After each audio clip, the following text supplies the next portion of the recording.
करे गौ बहु बजगा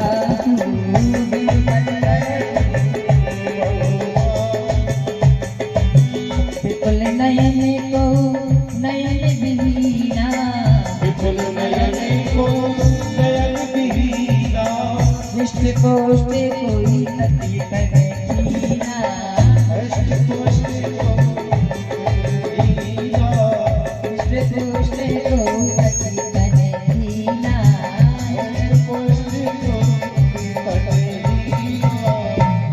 किसी के तो बहुत सारी आंखें ही आंखें हैं तो महाराज कोई एक आंख वाला भी नहीं। किसी के तो महाराज अभूत हैं, बड़े विचित्र रूप होते हैं। किसी के चारों तरफ चेहरे हैं तो किसी का एक भी मुंह नहीं है, एक भी गर्दन में सिर है ही नहीं। तो कोई महाराज बिना हाथ पैर का लुढ़कता हुआ ही जा रहा है, तो कोई महाराज सुअर का मुंह लगा के, कोई कुत्ते का मुंह लगा के, कोई गधे का मुंह लगा के अपनी अपनी आवाज में नाच रहे हैं, गा रहे हैं। और महाराज जस दूल्हा तस बनी बराता, बारात तो बहुत देखी पर बराता तो महाराज यही देखी। और महाराज देविकाएं आदि जो देवांगनाएं हैं वो हंस रही हैं कि महाराज जैसा सुंदर दूल्हा है हमें नहीं लगता इससे अधिक सुंदर कोई दुल्हन इनको मिल पाएगी। इनके जोड़ की कौतुक कर रही हैं, मजाक उड़ा रही हैं, उपहास कर रही हैं और हंस रही हैं। भोले बाबा भी सबको हंसते देख बहुत प्रसन्न हो रहे हैं। छोटी छोटी बात पे क्रोध हो जाना इसमें सुख नहीं है। कोई अगर हमारी वजह से अगर हंस रहा तो भी हंस रहा। महाराज भोले बाबा खूब खुश है, खूब हंस रहे हैं। और महाराज बच्चों को जब खबर पड़ी कि बारात आ रही है, सबसे अधिक उत्सुक बच्चे होते हैं।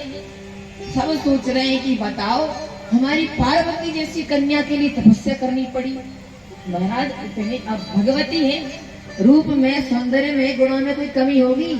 और ऐसी लड़की को तपस्या करनी पड़े तो दूल्हा कैसा होगा? तो सब बड़ी उत्सुक हैं। नन्हे मुन्ने बालक दूल्हा देखने आए हैं। और जो महाराज दूल्हा के साथ समय बारातियों को देखा सोई महाराज घर भागे और भाग करके दरवाजे बंद करके खड़े हो गए। बेटा दूल्हा देख लिया? मैं ऐसा देखा कि अब देखने की इच्छा नहीं है। भगवान ऐसा दूल्हा कभी किसी को ना दिखाए। माता जी दरवाजा नहीं खोलना, नहीं तो घर में आ जाएंगे, वो खाना नहीं खाएंगे, हम सबको खा जाएंगे। दरवाजा नहीं खोलना। और महाराज सारे बच्चे घबरा रहे। महाराज जो स्वागत करने के लिए हाथी घोड़े आए थे वो तक भाग गए। कुछ बड़े बूढ़े सयाने थे, उन्होंने तिलक किया। आइए महाराज स्वागत है। माता सुनैना छत पर खड़ी है। माता यहाँ पर छत पर खड़ी होकर के देख रही है हमारी बिटिया का विवाह। आखिर आज वो दिन आ ही गया, मेरी बिटिया ने किसको दूल्हा चुना होगा। पास में माता मैना के यहाँ पर नारद जी खड़े हैं। ब्रह्मा जी को देखा, माता मैना बोली, हे नारद, मेरे होने वाले दामाद यही है क्या? अरे माता जी, ये तो आपके दामाद के यहाँ आगे पीछे घूमने वाले हैं। आप तो महाराज माता मैना इतनी खुश, बताओ आगे पीछे घूमने वाले इतने महाराज वैभवशाली, इतना महाराज सुंदर, तो मेरा दामाद कैसा होगा? इतने में आए महाराज भगवान नारायण। तो ये मेरा दामाद है? बोले नहीं नहीं, ये तो आपके दामाद की हाँ में हाँ मिलाने वाले हैं, आगे पीछे जी हुजूरी करके घूमने वाले हैं, उनके मित्र हैं। अच्छा, हमारे दामाद का मित्र इतना सुंदर, तो दामाद कैसा होगा? बोले बाबा ने कहा, माता जी दामाद के आने का समय हो रहा है, नीचे चल के आरती की तैयारी करो। नारद जी को लगा कि माता जी दामाद का दर्शन कर लोगी तो यहीं से नीचे गिर जाओगी, उतरने की जरूरत नहीं पड़ेगी, बेहोश हो जाओगी। और जैसे ही भगवान शंकर द्वार पर आए, माता मैना आरती का थाल सजा करके गई हैं।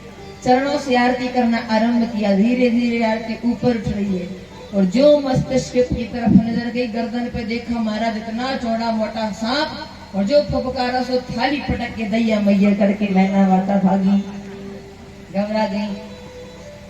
अब नारद जी बोले, कहो महाराज, ससुराल में आते ही बेइज्जती हो गई, थाली पटक दी सासू माँ ने।